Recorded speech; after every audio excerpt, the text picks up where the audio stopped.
Welcome to the Excel Purpose Show with Comscore. Today we have Rodolfo Young. He is author, speaker, and healer of life and love. He is a man on a mission to inspire 1 million hearts with their brilliance. Welcome. Thank you, Combs. I'm happy to be here. Oh man, I haven't seen you since our lovely lunch whilst I was on holidays in Europe and Amsterdam. So I'm excited to dive into this conversation. Yeah, seriously, it's amazing. You know, that the event that we were at, Mind Valley University, it went by like a blur. And then the Sunday evening after we finished this 2-week event of just so much inspiration and so many wonderful connections, like the one that I made with you. And then my wife goes into labor and we have 2 twin babies 5 weeks early. And so it's been a roller coaster for me, but yet at the same time, similar to a lot of the books and the things that I talk about, it's been this practice of being present, this practice of regulating my own system and that of my wife and that of our newborns. It's been such a lesson of looking at, wow, I thought I knew a lot and I don't. 5 weeks early. That's actually a fair bit for twins as well. Mum and baby doing well? They're all doing really well now. Actually, even the babies coming out 5 weeks early, they were strong. They were doing really well. I think it was more the idea that we had a plan.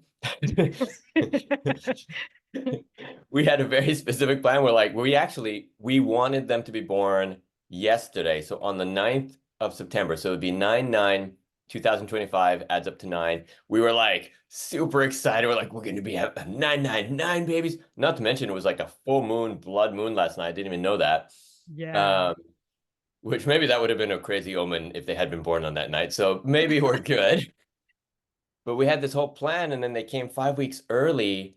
And with the needs of premature babies and the feeding schedules and everything you do, all of our plans had to go out the window. And that's what I mean is we had to learn to be present to what was real in that moment instead of what our expectations of our plans were. And as we've been doing that, it's been just this amazing insight after insight that these babies are giving us. And so we're really, I love when life teaches you. I think that's what happens. And I'm a teacher about life, but really I'm a student of life. How exciting. Congratulations, by the way. And it's, just to have you here, it's almost like I didn't expect to have this conversation with you this early, because like he must be super hectic and but you found time. So yeah, let's dig in. I'm really happy to be here. I love doing these kind of conversations because we just dive into what's real, what's going on, right? Well, someone once told me that to find your spark and that fire within you is that you really dig into what breaks your heart. And I think your story revolves around that. Is that correct? Yes, very much so. Very much so. So, you're referencing the story that ended up bringing me into silence, into a year of silence. Well, let me go back a little bit. Is that the story you're talking about, or just the story of? I don't know any of the stories, but yes, I briefly read you. That's like around the heartbreak. 1 year of silence, like complete no talking. Yes, yeah, pretty much. I for 1 year, 365 days, I zipped the lips. Yeah, it's funny because I have a lot of stories that I love sharing with people. What made you decide that? Can you lead me into what broke your heart and what led you to going, I'm just going to go completely silent for 365 days? And like I've done silent retreat for like 10 days. That's a lot, like this noble silence. So tell me why you did it and what was the journey like? Well, so we got to go back all the way to 2011. Okay. In 2011, I was at one of the peaks of my career. I had just done a TED Talk or TEDx talk in Bali. I was in negotiations with the governor of Bali to create this massive eco world project. We were going to make Bali this like beacon of hope and light for the world in different aspects and examples. And my girlfriend at the time, so not the beautiful wife that I have here now, but a previous partner, she came to me and she put the cherry on top of everything and she said, I'm pregnant. And I remember thinking at that time, wow, everything I've ever done, every learning, teaching, achievement, accomplishment, everything that I've done, meaningless compared to I'm going to be a father. I get to be this guide, this caretaker, and this steward of another life. And I really invested a lot of my energy, a lot of my purpose, my sense of who I am and who I believed I was born to be into that idea. And as happens in life, all things that go up also must come down. That's the physics of life. And that doesn't mean that everything comes down into a negative spiral. It means that when it goes down, it also goes back up. It's just these wavelengths of life. But if we haven't learned how to fall with grace, well, then we fall flailing in a chaotic, crazy spiral of turmoil and suffering, right? Yeah. And I hadn't learned. And so around, I guess it was 6 weeks in, um, she miscarried and we Sorry. lost the baby. And because I had put so much into it, because it would have been my first child, it broke me. It absolutely broke me. And it broke the relationship. It really, there was too much pain within the story of all of that we couldn't stay together. But mostly what it really, really broke in me was my confidence because I kept hearing this voice inside that said, you weren't worthy of this child, Oh. that you were chosen, but you failed the task. And so now it's been taken away.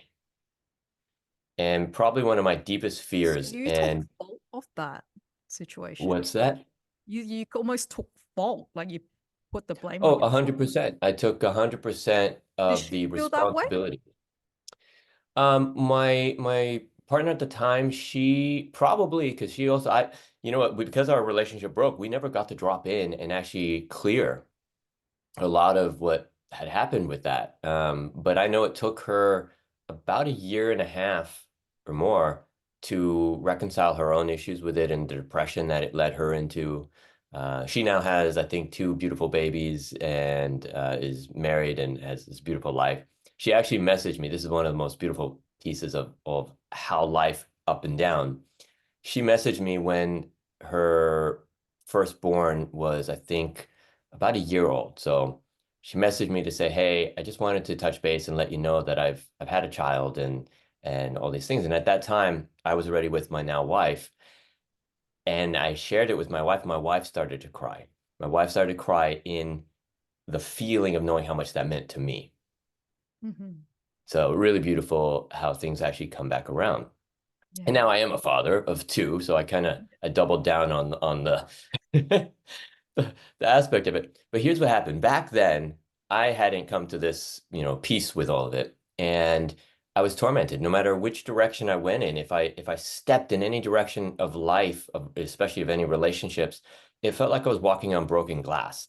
And every single step was painful, was a surge of impact of kind of this poking at myself, going, you weren't worthy, you weren't worthy, you failed the task.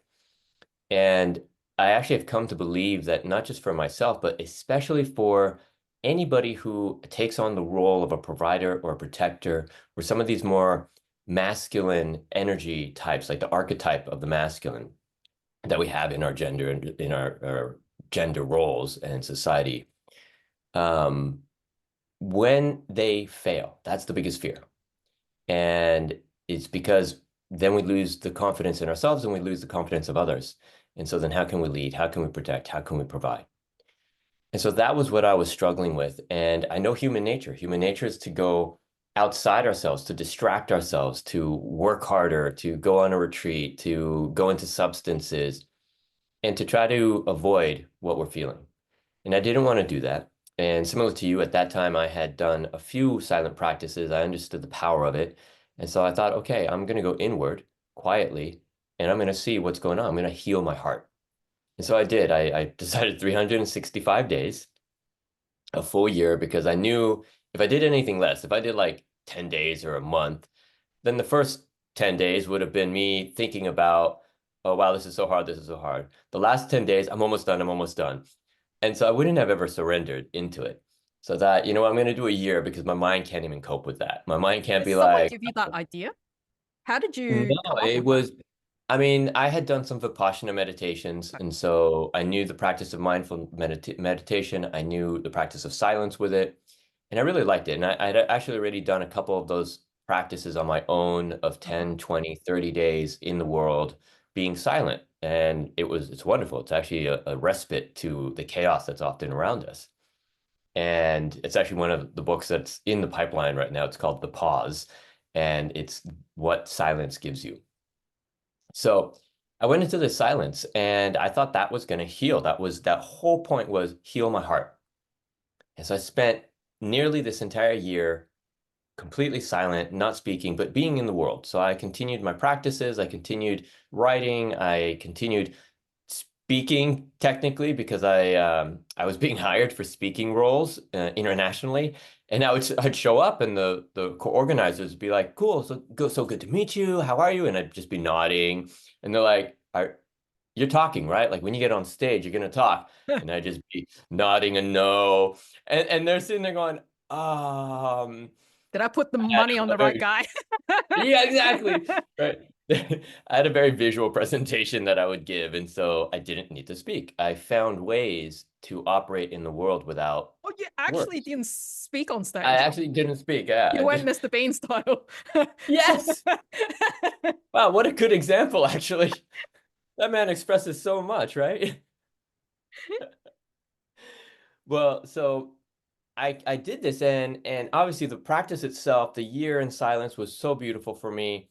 I did have many insights and at towards the end, like there was maybe a week or two left, and I checked in and I said, okay, is my heart healed? Am I ready for love again?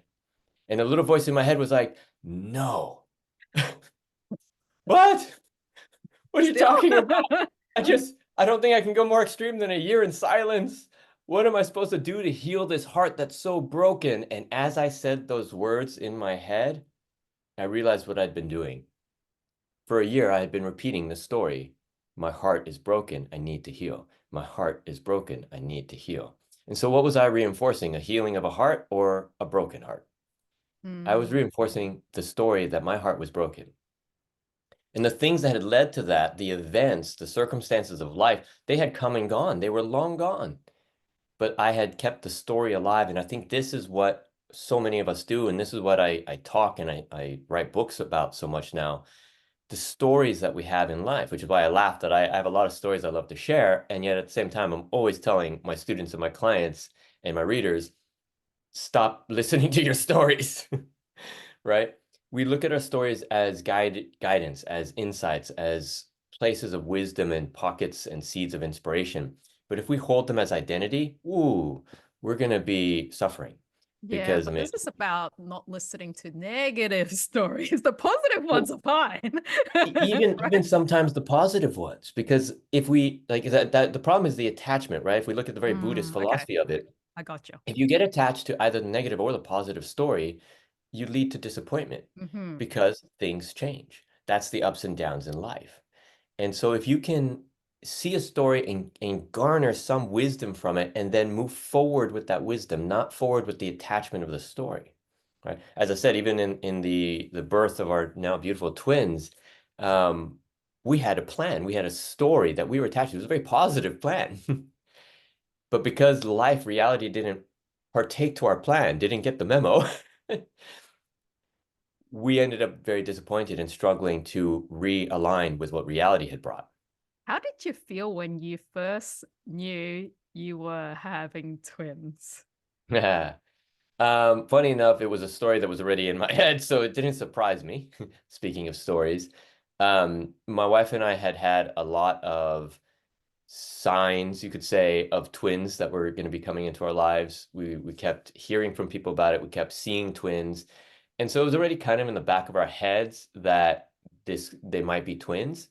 Did you feel But like even that more, was like kind of like, you know, from the peeling of the past that you got like the double sort of thing? maybe. I mean, there's so many reasons. I think my wife and I, for sure, we're very strong manifestors. Mm. When we're very clear on our intentions, we manifest things. And we're both a little later in our lives to be having children. I'm 45, she's just turned 40. Um, and so we knew that if we waited a while longer for a second child, then it could be a little bit more difficult. Hmm. Um, and so I think there was some kind of background intention that we had sent into whatever universal ordering system that you do for your babies that that said, hey, if you could do it in one go, that would be great. And so, yeah, no, the twins wasn't too much of a surprise. And on a slightly more personal note, at the moment of conception, we felt the two different lives. We literally, there was a moment after, we had done the deed, that there was something that I looked at her and I was like, did you feel that? Like, and then she was looking at me and then she felt something like a few seconds later and Wow. said, did you just feel that?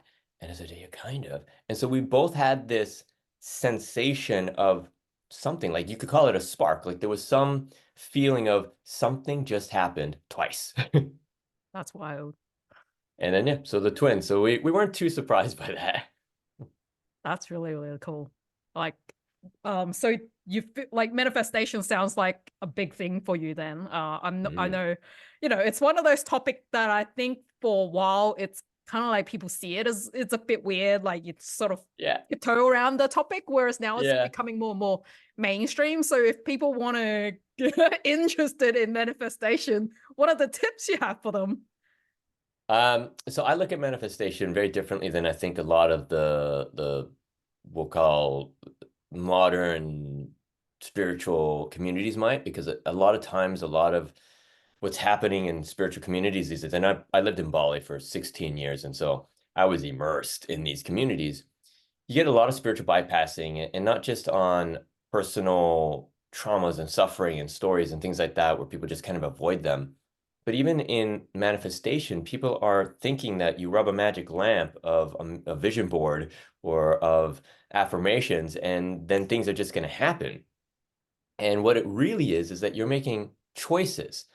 When you make a choice and you follow those choices consistently, then things do happen, and they happen very fast. But you have to get clear on your choice, and then you have to make the choice. You have to commit to it, not wait for life to hand it to you.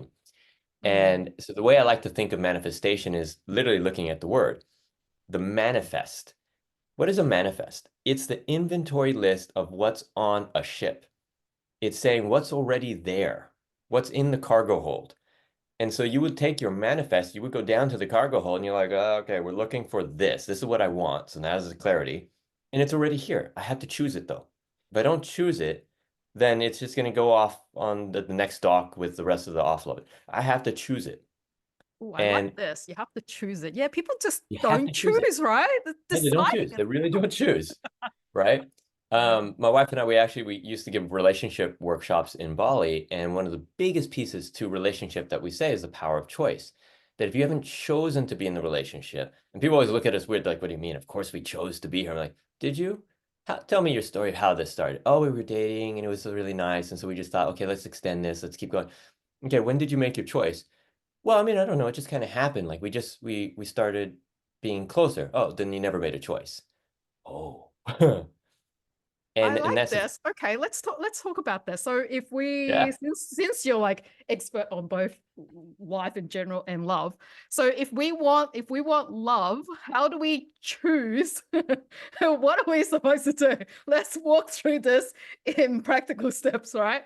How do we yeah, choose that we want to be in the relationship and in love? So we're doing it the right way. yeah. So I mean, there's no right or wrong way, but what we have found is very successful and sustainable. I think that's the bigger piece.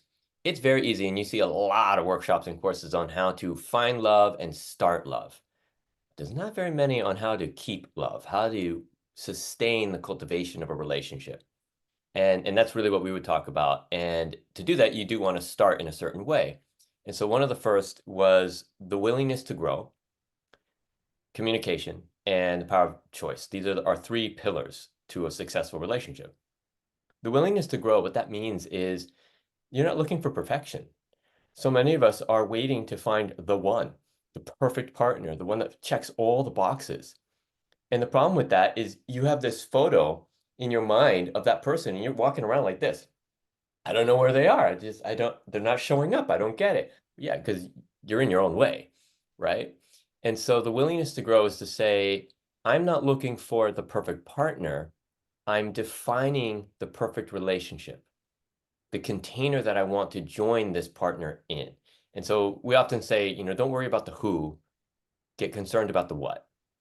So And are you saying like don't focus on like physical features like well, that for blue one, I eyes, mean, six pack, or whatever, like, and focus on the traits, or what are we talking about? on any sense of who you think the person should be, because it doesn't matter if this is the perfect person, but the container is wrong.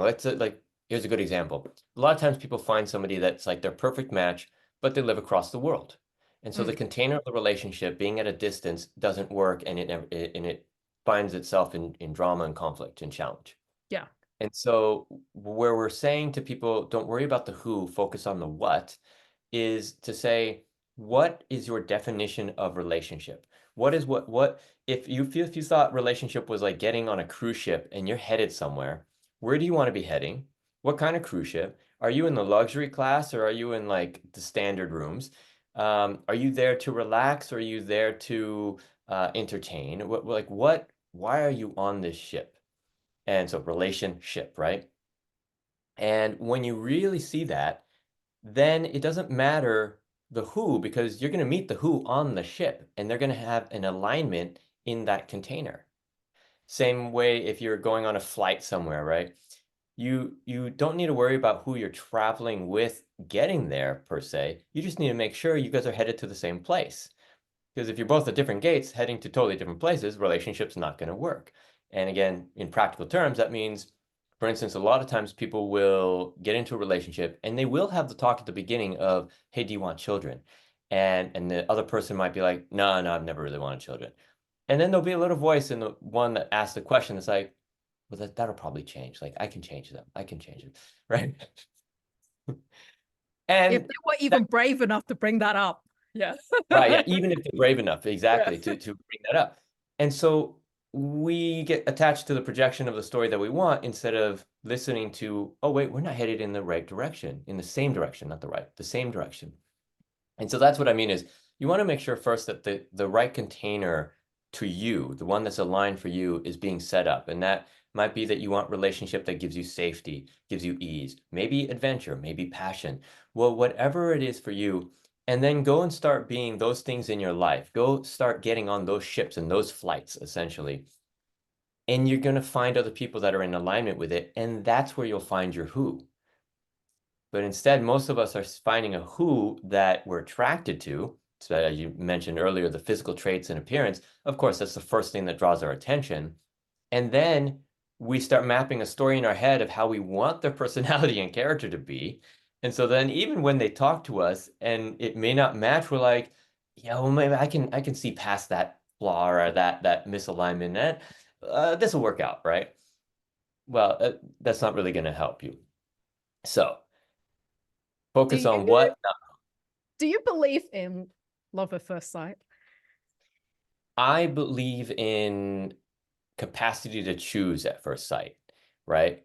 So an interesting idea, like love at first sight, I think is normally a combination of chemistry and, we'll say, aligned hormones and appearance, and what you have in your own mind identified as what would be the perfect partner.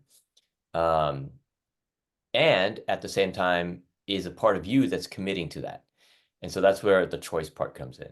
I think when we say love at first sight, like, I don't want to dismiss it completely, because there is a piece of that that leads you to choose, that makes you go, this person I commit 100% to, right? The only problem is if you're committing to the projection that you've made of them, then you end up having that dissolved after the honeymoon period, and you go, oh, hey, you changed. No, they didn't change. Just the projection that you had on them went away, right? Yes. That's what Um, I was leaning more towards. The reason I ask uh-huh. is I was Mhm. sitting at this like dinner, and Ken Honda happened to be like sitting right next Oh, to me, and then there were these cards on the table, like conversation cards, right? And the one between us happened to be like, do you believe in love at first sight? So he picks this up and he asked me, right? And I was being like the logical person, as I tend to be. And I'm like, no, I'm like, I believe in lust at first sight. Yeah, there you go. Right? Because I feel like it's like you can't love someone that you don't know. Because if you did, it's like I feel like that's an imagination version in your head that you projected on them, which is similar to your line of thoughts, right? And then it was quite funny because then Ken looks at me and he's like, "You're so logical." And then I'm like, okay, so your view, he's like, of course I believe in love at first sight. And then he proceeds to tell me, he goes, I married my wife after like 4 dates. And then the person in front of me was like, yeah, I married my husband after the 3rd date. I was like, I stand corrected then. Well, I guess if they can continue to cultivate, and that we go back to this first pillar, the willingness to grow, right? So if it doesn't matter whether the person's a perfect match, it doesn't matter if they're your ideal partner, it doesn't matter any of that at the beginning, because if you're willing to grow, then you're going to develop and cultivate a beautiful love together, right? Even if you were projecting like crazy on them and even all if this it was stuff. delusional to begin with. Exactly. You know, like my wife and I we're really honest with each other, and we are not, or we're not, each other's type when we first met.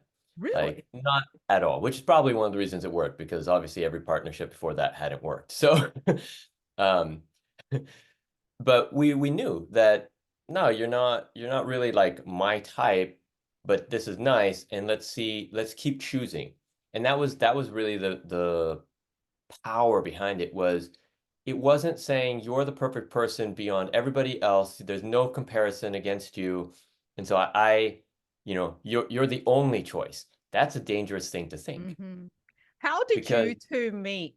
In what circumstances? So that if people, had people around them, but they never considered it their choice, maybe they could actually grow to become that. Can you give any more context? So funny enough, so I had done my year in silence, and then for about 2 years, I was kind of back in the world normally, and I noticed that so much of what was coming up in me to share, to speak on, uh, was partly an identity to the silence, or an identity that I was holding on to or protecting, or different things. And I didn't like it, so I thought I'm going to go back into silence and only speak when it's of value to the world, and do another year. And so my wife and I met in that second year. I was about, I guess, 3 months before I was finishing that year, that she and I just kept seeing each other in community. Again, we were both living in Bali at the time, and so you get a lot of places where you commune, you come together as groups, and we would see each other all the time. And we started to have a chemistry, but there was no words being spoken, at least not from my side. But we started hanging out with each other a little bit more. We started to commune and connect in communication without words. And so she could speak to me. I would listen a lot. I think that was also a secret to our relationship, was she just had a man that was listening. That's right? actually pretty awesome, right? Yeah. And it allowed us to move to a depth that created a foundation for us. So two of the things that we often also recommend at the beginning of any relationship is, one, make sure you're listening well to your partner. And two, don't jump into physical contact. So we weren't in any way intimate or affectionate, no kissing, no hand holding, nothing for those full 3 months. We really just let ourselves be present with each other. And you'd be amazed, like even with just that, a lot of emotions still came up. There was still moments of drama and moments of teary eyes, and all this stuff that came up even without any of the hormonal shifts that happen when you become intimate with somebody. And so those things really gave us this foundation. But then it was at the moment when I came out of silence, which, by the way, my wife was waiting for me to come out of silence because she did want to make sure that my voice wasn't like Mickey Mouse or something. How did she know this guy's not like mute? Did you like converse with her somehow via text or paper form, or most of it was through like body language and miming, and I think it was often like a game for people. To be, oh, Rodolfo wants to say something. Ah, it's 3 syllables and um, she actually did hear my voice from a recording, but she didn't believe it was my voice. She's like, that's a really deep, beautiful voice. Why would this guy not use his voice? And so she did kind of know what my voice was. The truth is, she actually waited for me to speak because she wanted to know if I would still give her the presence and the listening when I could speak.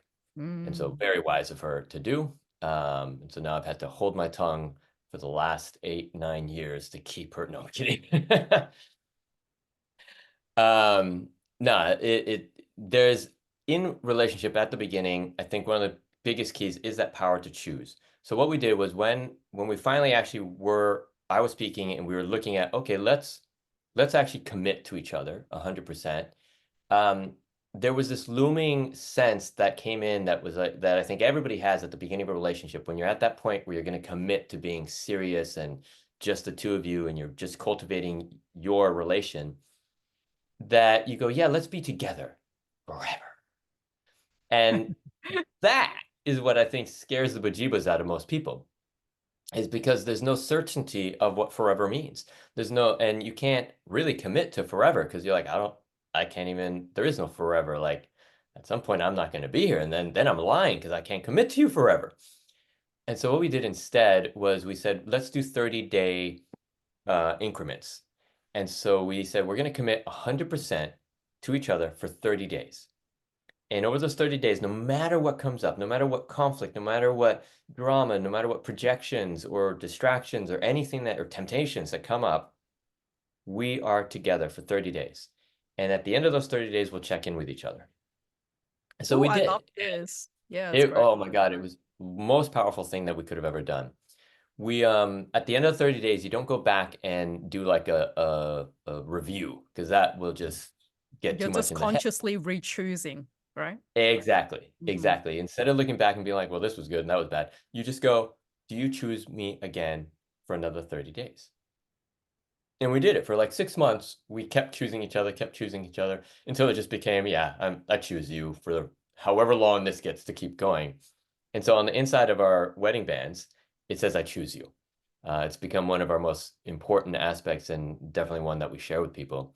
You need to choose the relationship and the person, meaning that you're not saying there are no other options. So my wife and I, again, we're very honest with each other. We say to each other like, oh yeah, no, there's definitely see people all the time that are more attractive to me than you are.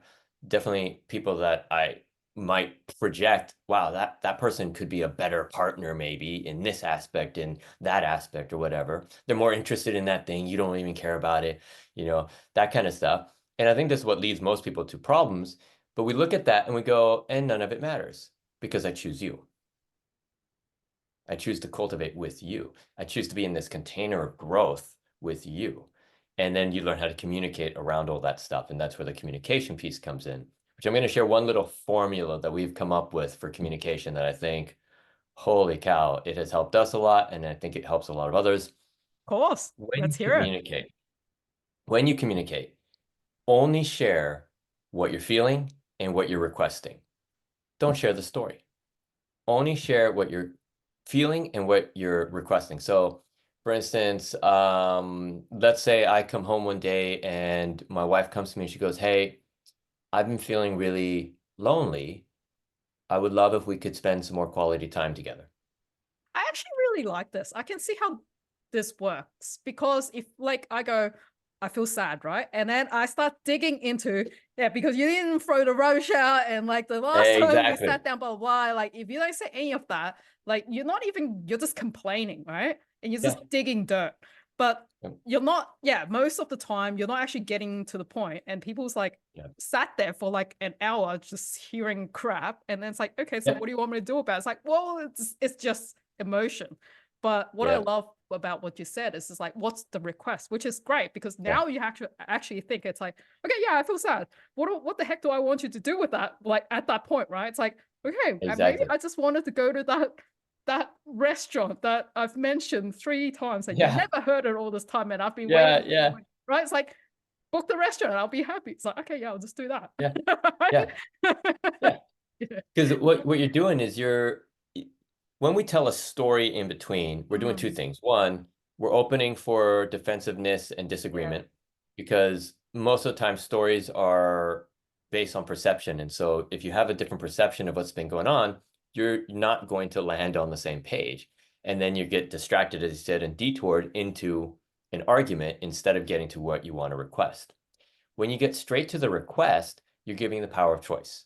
You're giving the other person the ability to choose whether they want to give that or not, if they can give that or not, whether if they can commit to it. And then when they do, wonderful, you know it was real. If you had to go through a bunch of manipulation and stacking of a story to convince them to give you the thing that you want, anyway. Yeah, they may not have actually wanted to do it or may not have chosen freely. And so you want to give real choice. That's the power of choice, is to give free choice, not What out if they of. don't do it? Okay, Then so what that's a good happens? question, Now it's right? That's what awkward. everybody was asked. They're like, but what if they say no? Then I go to the story. No, you give them that power to choose, because if they're saying no, then they're honoring, hopefully, their priorities and their needs. And you don't want to keep taking that away from a partner. You're going to build resentment eventually. If it's something they can't give, then you need to check to see, can it be something you can resource yourself? Is it something you can resource from others without breaking any codes of your own relationship? And is it something you really need? And if none of those works and it is something you really need, and the person is just saying, no, no, no, I don't want to, that might be a willingness to grow issue. And that might be a sign that something needs to be worked on in the relationship. But most of the time, what we have found is that partners are always willing to try to give the thing, or at least to communicate through it. It's very rare that somebody's just like, no, that's a stupid idea. I don't care for that thing. You don't need it either. I'm not going to. And if that is the attitude, again, no willingness to grow, that's a red flag, right? If it's a relationship where you're both really choosing, you almost always are like, oh, I didn't even realize that's what you wanted. Yeah, let me see what I can do. Or to be honest, I'm really busy at work right now. It's stressing me out. I don't think I can give so much more quality time. But how else can we fulfill this need is, Yeah, might be when I planning a am holiday present, 2 months later, and we're gonna let exactly, decide. Yeah. exactly. So you communicate, you find a resolution through that. When people are emotionally high though in an argument, like the logical two steps like may not just be so easy, right? Like when it's Yeah. calm, of course, like yeah, that makes sense. But like in the midst of it, if people start like throwing shades, how do you stop that? Well, there's two things that come to mind, and one of them is understanding what your attachment styles are. So, this is fairly public knowledge at this point of these ideas of avoidant styles or anxious styles of attachment. And knowing what your partner is really important, because if you know, for instance, if one is anxious, one is avoidant, then when an argument or the emotions are high, the avoidance is going to be starting to put up walls, going to start to create barriers, withdraw, and the anxious is going to get more anxious because they're like, I need resolution. No, don't block me out. Yeah. Right. And so knowing that and then knowing how to communicate around it is one, you're always honoring the other person's needs within that. And that doesn't mean you compromise yours. It means you communicate about it. So for instance, if somebody starts to put up a wall or withdraw, then that person who's withdrawing communicates, say, hey, I'm feeling overwhelmed. I'm like wanting to avoid this right now. Can we pick this back up in an hour tomorrow morning and set a specific time that you will look again for resolution from a better place? Because that gives the anxious style the calm to be like, okay, we're not just dropping this, brushing it under the rug. Like, we are going to come back to this. I will have resolution. Okay, yeah, I can honor that you need space right now, but you're honoring that I need resolution. Wonderful. Okay. Okay, well, yeah, it's a concept where like most people would have heard of by now. And in general, I don't think people's going to put themselves in the withdrawal or anxious basket, right? It'd be like, yeah, Mhm. I'm the secured one. But then how do you really know? Or is the idea that's like, we should at the beginning set aside the time and take the tests Yeah, as I mean, honest as possible. Is that the way any to go? preemptive stuff you can do is always wise to understand what your character and makeup is. Um, but even in the midst of the thing, like one, we're all a bit avoidant and a bit anxious. It depends on the circumstances and what's triggering us. But most important within those situations, and this is the second thing I was going to say when you're in emotional conflict in the middle of it, is something my wife and I use all the time. We'll check in with each other. So if it's getting too heated, one or the other of us will say, "Are we a team? Ooh, that's really nice. Yeah, because that's the Are we choice. a It's team?" like, yeah. Yeah, it's a choice and it's a reminder to say, "Hey, we're arguing right now because we're probably trying to figure something out that we both want, and we just have a different path to it." So are we a team right now, or are we trying to be the one that has the right path and convince the other? And if it's right or wrong, and this is something I always say about when you're trying to prove yourself right, like we all do it, we're always trying to, like, so many of us get defensive. We're like, no, no, my idea is right, this and that. When you're doing that, you're making everybody else wrong. And so if you're really trying to be right, you're making everyone else wrong. That doesn't make friends. That's a good reminder. Yeah. So you never want to get into a right or wrong argument with your partner because you're making them wrong and they're going to resent you and you're going to make them feel bad. Why would you do There's no that? win. And exactly. And so you have to remind yourselves, wait, we want the same thing. We're just going towards it differently. We are a team. Okay, let me listen again. Let me hear what your side is. Let me hear what my side is. And let's see what together gets us to the thing. I like these tips. Tell me more about your book. Pause. Yeah, so this is one of the ones that's in the pipeline. I have like probably 12 books in the pipeline right now, and then another 200 that will Crazy. be going through later because of AI technologies that lets me do it faster. Um, I have currently about 5 books published and out. Actually, no, maybe 7 books at this point. Um, Pause is one that has been in the back burner for a very long time because it's so personal to me with the silent practices. And so I don't know how soon that one will be out. But elements of pause and this idea of silence and self-discovery through that have been in some of the ones that are already out, which are the Who Are You and the Who Am I and Who Are We books that I have. It's a self-discovery series. And the whole idea really is just how well can we be inquisitive and go on, it's funny, my wife and I call them treasure hunts of our own depth, right? And so similarly, if we're in some of these big arguments and we reach a point where we're calmly working as a team and we can ask, okay, so what's really being triggered here? Let's go on a treasure hunt. And so we go deeper to I find like out, that okay, you what reframe really it to triggered this? treasure hunt. It almost feels a bit fun, a bit It adventurous is. It's rather so than much fun actually then, you know? Um, it's fun too, because then when you normally the pot of gold at the end of the treasure hunt is a catharsis of emotion. And so when you get the other person to cry, but it's like this like deep releasing cry, you're like, yes, I found the treasure. nice. I like that. Um, but yeah, so right now I have been transitioning a lot of how I've been doing my writing. I've been writing books, God, for maybe 15 years or more. Actually, no more. About 18 years. Have you About 18 always years. been Right. like using your creative brain more? Yeah. Yeah. Yeah. That's I just have that's just always been like that's just always kind of been you. Have you been on the other side? Like, have you done boring analytical work before you became the creative person, or you're like, nah, I was always that person?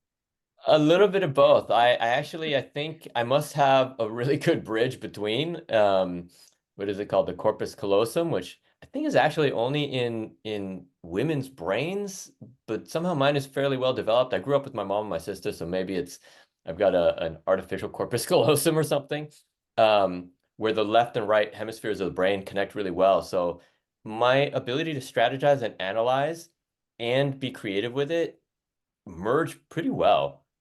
And so I love to be expressive in that way, but at the same time, you know what it actually really is? It's I'm following my own advice. I listen a lot first and then I express. And so in my listening, I'm quietly analyzing. I'm quietly synergizing and synthesizing. I'm taking so much information in and I'm putting it together. I've got a very chaotic mindset where I can really grab different puzzle pieces and synthesize them. And so I'm doing that quietly, which is also probably why the silence helped me so much. And then when I do express, it's because I've already synthesized a conclusion or a connection point between all these things, and then I'm sharing that creatively. Yeah. Whereas most people like just talk and it's not Exactly. They're just wow. This is it's like time is flying, but if people want to find you and know more about you, where should they begin? Because like you're very deep, right? And it's like I'm like just looking at the time and I was like, yo, we've been on the call for like 45 minutes already. Like that was really fast. Should they begin with the series of those three books you those mentioned, the three books. discovery ones, or Yeah, that's definitely one starting point. What I would say, so I launched a platform recently called the Brilliance Hub, and I okay. have my own publishing and media house called Brilliance Heart Media that I'll be putting a lot more content out through all the new books actually. And so if they go to brilliancehub.org, Okay. brilliancehub.org, then they can go and they can find a lot of the content that I've been putting out. There's links there to my podcast as well and things like that. And so that's probably the easiest way to start off. Probably listen to some of the podcasts. I used to give talks every week and I'd record them as podcasts. I called them Heart Talks. And so they were on different topics and questions like a lot of what you've been asking about. And so it's a really beautiful way for people to get to know what I'm presenting, but also to dive deeper into questions that they might have and inquiries that they may have never have had and that explore new pathways. That's beautiful. Thank you for sharing that. And if the listeners want to contact you, what's the best place? Which platform? Also through Brilliance Hub, they can probably find me. RodolfoYoung.com is also a place. I need to update the website though. So Brilliance Hub Yeah, would be the best place? Brilliance Hub is probably the best place, or actually Instagram if they want to contact me directly. And so that's just Rodolfo_Young. And that's actually the easiest one to contact me directly from. And I'm pretty good about answering all messages. I think on my profile it says master communicator, so I better be. And they'll get a version of you that's speaking, not the mute version. Exactly, exactly. Excel in life, live your purpose, be free.